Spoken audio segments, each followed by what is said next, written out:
Hello friends, welcome to our channel study lab. मैं सौरभ कुमार आज आप लोगों को अरिथमेटिक प्रोग्रेशन के बारे में बताऊंगा। अरिथमेटिक प्रोग्रेशन में सबसे पहले हम लोग लर्न करेंगे सीक्वेंस के बारे में। The sequence, the succession of numbers t1 t2 t3 t4 dot dot tn formed according to some definite rule is called a sequence। यानी दैट मींस नंबर्स का वैसा पैटर्न जो डिफिनिट रूल्स के according लिखा गया हो वो आपका सीक्वेंस होगा। ओके, तो यहाँ पे आपका T1 T2 T3 T4 dot dot dot Tn succession of numbers को रिप्रेजेंट कर रहा है। ओके, तो जिसमें आपका T1 is called first term of the sequence, T2 is called second term of the sequence, T3 is called third term of the sequence, T4 is called fourth term of the sequence and dot dot dot Tn आपका यहाँ पे nth term of the sequence को represent कर रहा है। तो चलो हम लोग इस डिफिनेशन को कुछ एग्जांपल्स के थ्रू समझते हैं।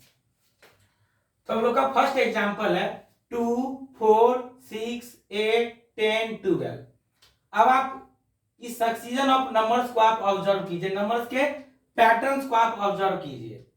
तो नंबर्स के पैटर्न्स को आप ऑब्जर्व करोगे तो देखो यहाँ पे हम लोग का फर्स्ट टर्म क्या है 2 है, सेकेंड टर्म क्या है 4 है, थर्ड टर्म क्या है 6 है, फोर्थ टर्म क्या है 8 है, फिफ्थ टर्म 10 है और सिक्स टर्म 12 दिया हुआ है। तो देखो T1 में यानी फर्स्ट टर्म में आप 2 ऐड कीजिए, सेकेंड टर्म आ जाएगा, सेकेंड टर्म में आप 2 ऐड करो तो आपका थर्ड टर्म आ जाएगा, थर्ड टर्म में आप 2 ऐड कीजिए तो फोर्थ टर्म आ जाएगा एंड आपका सिमिलरली। तो हम लोग का देखिए तो नेक्स्ट टर्म क्या होगा 12 प्लस 2 14 होगा नेक्स्ट टर्म, उससे अगला टर्म क्या होगा 14 प्लस 2 16 होगा एंड सो ऑन। तो यानी आप इसमें आप जो भी टर्म्स दिया गया है प्रीवियस टर्म्स को ऑब्जर्व करके आप आने वाले टर्म्स में आने वाले टर्म्स को आप प्रिडिक्ट कर सकते हैं कि क्या होगा। ओके, तो सेकेंड एग्जांपल दिया हुआ है 50 45 40 35। अब आप देखो आप ये जो आपका नंबर्स है आपका क्या हो रहा है डिक्रीज हो रहा है। ये आपका डिक्रीज भी आपका एक सर्टेन मतलब एक सर्टेन रूप से आपका हो रहा है। ठीक है, जैसे कि 50 माइनस 5 45 है, 45 माइनस 5 क्या होगा 40 होगा, 40 माइनस 5 35 होगा, 35 माइनस 5 क्या होगा 30 होगा। दैट मीन्स हम लोग का नेक्स्ट टर्म क्या होगा 30 होगा। ठीक है, अब उससे अगला टर्म क्या होगा 30 माइनस 5 कर देंगे 25 आ जाएगा। यानी आपका ये आपका क्या है डिक्रीजिंग ऑर्डर में आपका क्या है ये सीक्वेंस है। ओके, चलो अब थर्ड नंबर एग्जांपल को आप गौर करो। अब बताइए कि आपका ये नेक्स्ट टर्म हम लोग का क्या होगा। अब आप लोग सोचिए,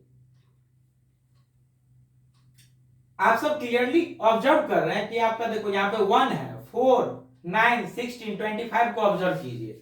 आप ऑब्जर्व कीजिएगा तो आपके माइंड में आएगा 1 1 1 4 है।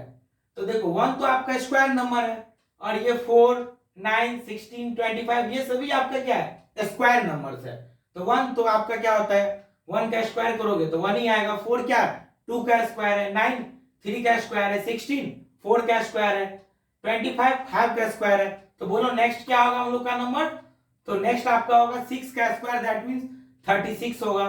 फिर उससे अगला नेक्स्ट क्या होगा 7 का स्क्वायर दैट मींस आपका 49 होगा। ठीक है, एंड सो ऑन।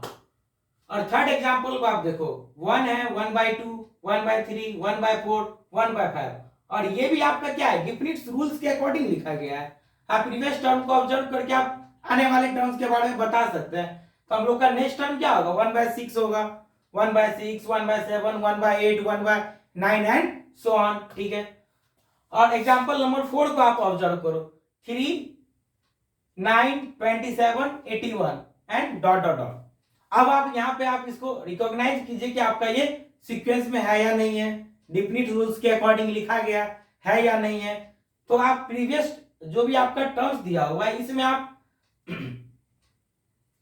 जैसा कि आप देख पा रहे हैं 3 मल्टीप्लाई 3 क्या होगा 9 होगा, 9 3 जा 27 27 3 जा 81 यानी 3 से मल्टीप्लाई किया गया इस टर्म में, इस टर्म में 3 से मल्टीप्लाई किया गया है। ठीक है, तो हम लोग का नेक्स्ट टर्म क्या होगा 81 3 जा क्या होगा 343 होगा and so on. Example number 5 आप ऑब्जर्व कीजिए 1 8 27 64 है। तो अब ये सारा नंबर्स आपका क्या है, परफेक्ट क्यूब है। 1 1 का क्यूब है, 8 2 का क्यूब है, ये 27 3 का क्यूब है, 64 4 का क्यूब है। और हम लोग का नेक्स्ट क्या होगा, 5 का क्यूब होगा। नेक्स्ट क्या होगा, उससे नेक्स्ट क्या होगा, 6 का क्यूब होगा। Okay and so on. तो चलो अब टाइप्स ऑफ सीक्वेंस के बारे में लर्न करते हैं। तो देयर आर 3 टाइप्स ऑफ, नहीं sorry, there are 2 types of sequence, there are 2 types of sequence, there are 2 types of sequence. पहला है आपका finite sequence, a sequence having finite number of terms। वैसा सीक्वेंस जिसमें क्या हो, नंबर ऑफ टर्म्स आपका क्या हो, फाइनाइट हो, वो आपका फाइनाइट सीक्वेंस होगा। For example 1 3 5 7 9 dot dot dot 101, यानी आपका ये सीक्वेंस आपका कहां तक है, लास्ट टर्म दिया हुआ है। जब आप इस सीक्वेंस का लास्ट टर्म दिया हुआ है तब तो आप नंबर ऑफ टर्म्स को आप काउंट कर सकते हैं। आपका ये क्या है, फाइनाइट है। ठीक है, तो infinite sequence, a sequence having infinite number of terms, a sequence having infinite number of terms is called an infinite sequence। for example 1 3 7 9 dot dot dot. अब इसमें बताओ dot dot dot, that means आपका ये infinite तक है। तो सो आपका इसमें नंबर ऑफ टर्म्स क्या है, इनफाइनाइट है। ठीक है, फाइनाइट तो है नहीं। ठीक है, तो वैसा सीक्वेंस जिसमें नंबर ऑफ टर्म्स क्या हो, फाइनाइट हो, वो फाइनाइट सीक्वेंस।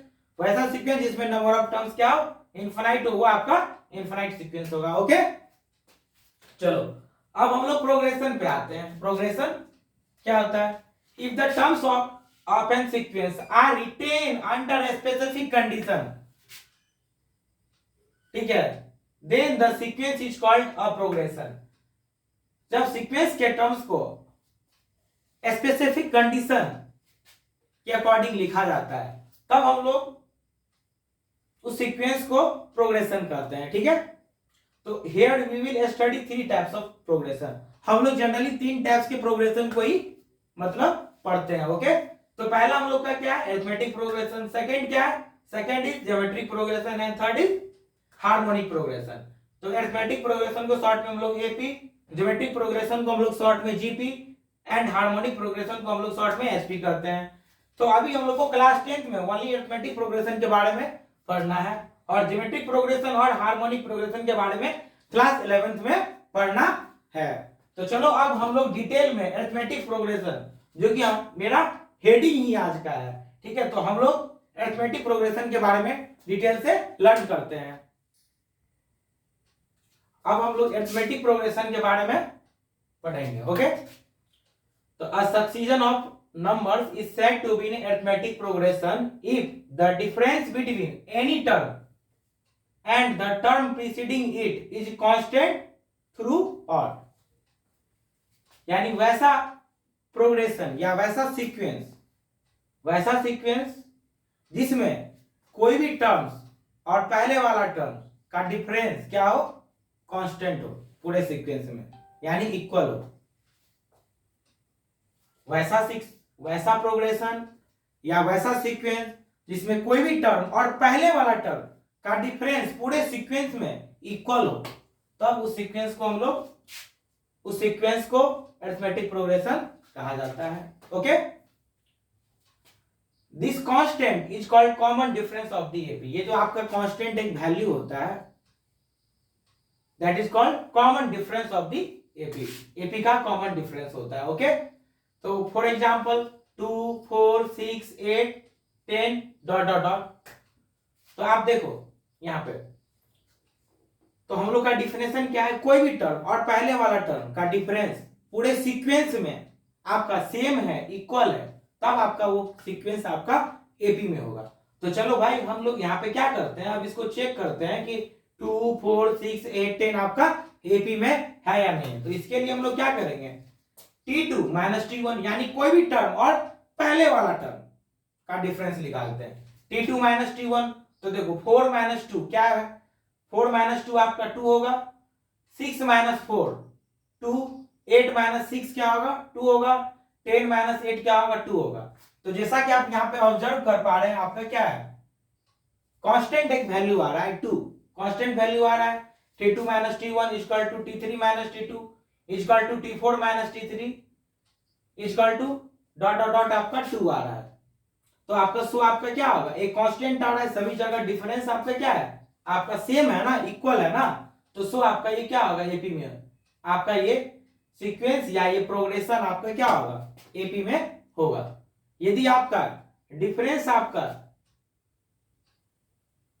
सेम होगा तभी आपका क्या होगा, एपी में होगा। यदि डिफरेंस आपका क्या होगा, अनइक्वल होगा, तो उस केस में आपका क्या होगा, एपी फॉर्म नहीं करेगा गिवन प्रोग्रेशन। ओके, तो सो आपका 2 4 6 8 10 आर इन एपी, आपका ये जो प्रोग्रेशन है आपका ये एपी में होगा, जिसका फर्स्ट टर्म आपका क्या है, 2 है। फर्स्ट टर्म आपका क्या है बाबू, 2 है। एंड कॉमन डिफरेंस, ये जो डिफरेंस हम लोग का कॉमन डिफरेंस क्या है, यहाँ पे 2 आया है, तो 2 is called common difference. Okay, तो चलो हम यहाँ पे दो नोट लिखे हैं। nth term of A sequence, nth term of A sequence is usually denoted by tn या an। तो कुछ बुक्स में आपका tn से भी nth टर्म को रिप्रेजेंट किया जाता है और कुछ बुक्स में आपका an भी दिया जाता है, तो दोनों आपका क्या होगा, दोनों से आप nth टर्म को आप रिप्रेजेंट कर सकते हैं। और साथ में nth term is called general term of an sequence. nth term को एक एपी या सीक्वेंस का जनरल टर्म होता है nth टर्म। nth टर्म को सीक्वेंस का जनरल टर्म कहा जाता है। क्यों कहा जाता है, क्योंकि आप इस nth टर्म के हेल्प से एपी के या प्रोग्रेशन के सारे टर्म्स को आप क्या कर सकते हैं, को फाइंड कर सकते हैं। nth टर्म्स के हेल्प से आप सीक्वेंस के सभी टर्म्स को फाइंड कर सकते हैं। तो चलो हम लोग इस चीज को एक क्वेश्चन से समझते हैं। तो find the first 3 terms, find the first 3 terms of a sequence whose nth term is 3n minus 1।